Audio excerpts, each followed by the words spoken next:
Hi guys, Miss McFarland here. I'm going to go over the Quizizz answers with you, especially for the new 6th grade things that you learned this week. First question, 6 is a rational number. So here I have a Venn diagram.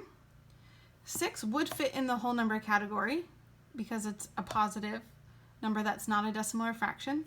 Since it's in the subset of a rational number, 6 is also a rational number, true. Number 2, -3 and 5/10 is an integer, true or false? So integers are positive and negative whole numbers. 3 and 5/10 has a decimal, so it would only be in the rational number, so this is false. Number 3, which statement is true? Our first statement says every rational number is an integer. So the rational is not a subset of an integer, so that is a false statement. Number 2, every rational number is a whole number. So for example, -1.5, 3 and 5/10, those are not whole numbers, so statement 2 is false. Number 3, every integer is a whole number. So here are my integers. I have some that are whole numbers, like 2, but -3, -4 are not whole numbers, so statement 3 is false. Statement 4 says every whole number is a rational number. And if we look at our Venn diagram, the whole number is a subset of a rational number, so statement 4 is true. Number 4, classify the number 120. 120 would fit inside my whole number. If it fits inside my whole number, then it is a subset of an integer and it's a subset of a rational number. So it would be this answer, number 1, blue. Whole number, integer, and rational. Question 5, does this graphic organizer correctly group the numbers? So 3 is a whole number, it is in the right spot.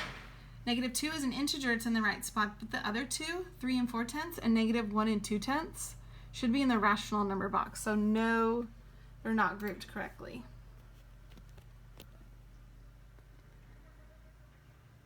Number 6, explain the error. So in the graphic, -2 should be bumped into the integer group since it's a negative number.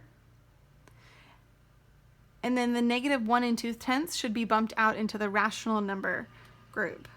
So number 1 says -2 isn't an integer. That is true, but also the -2 should be moved out. So 3 is our best answer. Number 7, does the graphic organizer correctly group the numbers? Here we have 3 in a whole number, that's perfect. -2 is an integer, perfect. And then we finally have our 2 decimals outside in the right spot in the rational number group. So yes, this graphic organizer is correct. Number 8 says, where would you place -6? So -6 is not a whole number because it is negative, so it would fall in the integer category. Integer is also a subset of a rational number. So number 1 says in the whole number circle because it's a whole number, integer, and rational number, not true. Number 2, in the integer circle because it's an integer and a rational number, that is true. So number 2. Question number 9, we have a fraction and a decimal to add together. So we have to make the fraction into a decimal or the decimal into a fraction. I'm going to make my fraction into a decimal because I know it can have an equivalent fraction with 10 as the denominator. Multiply those by 2. 4/5 is equivalent to 8/10, which I can easily write as a decimal, 0 and 8/10. If I add that to 5 and 7/10, I have 8 plus 5, 7, which is 15, carry my 1. 5 plus 1 is 6, so 6 and 5/10. Number 1. Question number 10, Charlize has 3 and 1/4 cup of sugar, and Miss Young has 2 and 8/10 cups of sugar. How many more cups of sugar does Charlize have than Miss Young? So there's 2 ways to do this.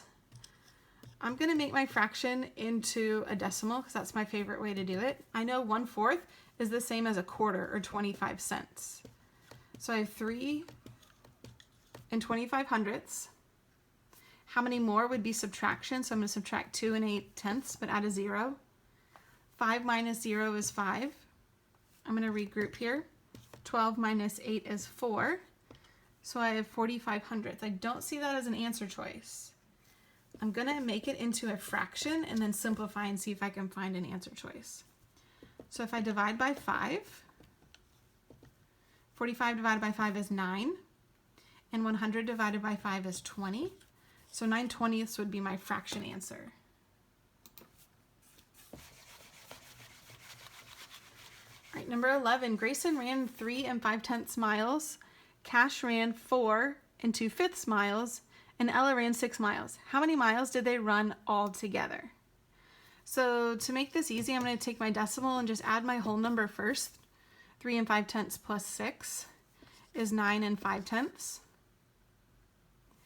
And then 4 2/5. I need to make my 2/5 into a fraction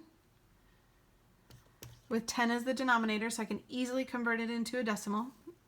Multiply by 2 the denominator, 2 for the numerator.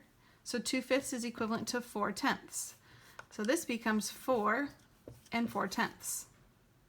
I'm going to add these together. I'm going to get 13 9/10 for the distance they ran all together. And our final question, how do we write 3/5 as a decimal? There's 2 ways to do it.